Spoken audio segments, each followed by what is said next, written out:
Digital payment के लिए unified payment interface यानी यूपीआई लोगों की पहली पसंद बन चुका है। बोस्टन कंसल्टिंग ग्रुप यानी बीसीजी की report banking sector round up FY24 में यूपीआई की ग्रोथ को लेकर बड़े दावे किए गए हैं। इनके मुताबिक 2023-24 में यूपीआई ट्रांजैक्शन सालाना आधार पर 57% बढ़े हैं। इसमें सबसे ज्यादा हिस्सेदारी फोन पे और गूगल पे की है। रिपोर्ट के मुताबिक यूपीआई के संयुक्त बाजार में फोन पे और गूगल पे के पास 86% हिस्सेदारी है। वैसे भी भारत का यूपीआई अब ग्लोबल होने लगा है। कई देशों में इसकी शुरुआत हो गई है, वहीं कई देश इसे शुरू करने पर चर्चा कर रहे हैं। ऐसे में जानकारों का मानना है कि यूपीआई में ये तेज ग्रोथ आगे भी जारी रहेगी।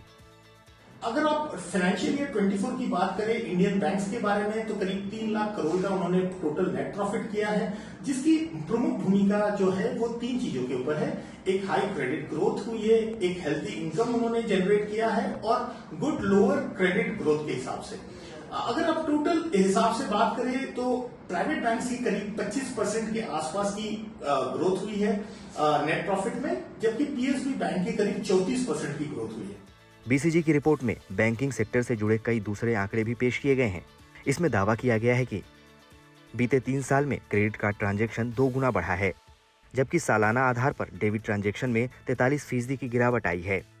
इसके साथ ही भारतीय बैंकिंग सेक्टर की मजबूत क्रेडिट ग्रोथ का भी इस रिपोर्ट में जिक्र करते हुए कहा गया है कि 2023-24 में क्रेडिट ग्रोथ 15% और डेबिट ग्रोथ 13% बढ़ी है।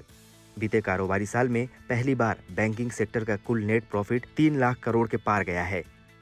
ये कामयाबी ऊंची क्रेडिट ग्रोथ और इनकम ग्रोथ के दम पर हासिल हुई है। पब्लिक सेक्टर में बैंकों के नेट प्रॉफिट में 34% का इजाफा हुआ है, वहीं प्राइवेट बैंकों का मुनाफा सालाना आधार पर 25% बढ़ा है। बीसीजी की रिपोर्ट में बताया गया है कि बैंकों को अपने एसेट्स की क्वालिटी पर फोकस बढ़ाने की जरूरत है।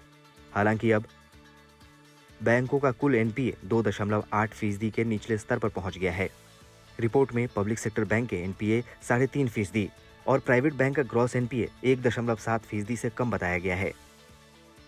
रिपोर्ट के मुताबिक 2023-24 के लिए भारत की आर्थिक ग्रोथ सभी अनुमानों को पार करते हुए 8.2% की दर से बढ़ी है। ऐसे में 2024-25 के लिए इकोनॉमिक ग्रोथ सालाना आधार पर 6.2% से 7% के बीच रहने की उम्मीद जताई गई है। S&P ग्लोबल रेटिंग्स ने भी भारत की सॉवरेन रेटिंग आउटलुक को स्थिर से सकारात्मक में अपग्रेड किया है। वीडियो पसंद आया तो हमें लाइक, कमेंट, शेयर और सब्सक्राइब जरूर करें।